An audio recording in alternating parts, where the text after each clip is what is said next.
যখন ধর্ম বিপন্ন, যখন অন্যায় তার সীমা ছাড়ায়, তখন স্বয়ং ঈশ্বর ধরেন ভয়ঙ্কর রূপ। অসুর হিরণ্যকশ্যপু যখন নিজের অহংকারে অন্ধ হয়ে গেছিল, তখন তার সেই অন্ধতা ধ্বংস করতে এবং ভক্ত প্রহ্লাদের রক্ষক হয়ে ভগবান বিষ্ণু নিয়েছিল তার চতুর্থ অবতার।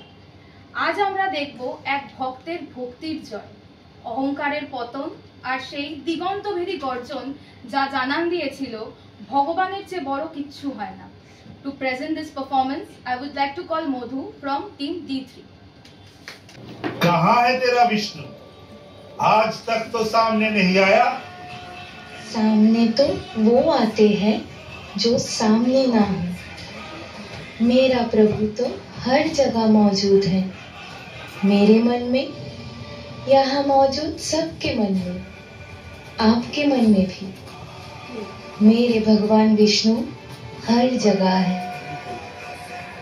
आज देखते हैं तेरा वो पाखंडी डरपोक विष्णु अपने भक्त के लिए क्या करता है।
হয়ে গেছে। হ্যাঁ, Very good.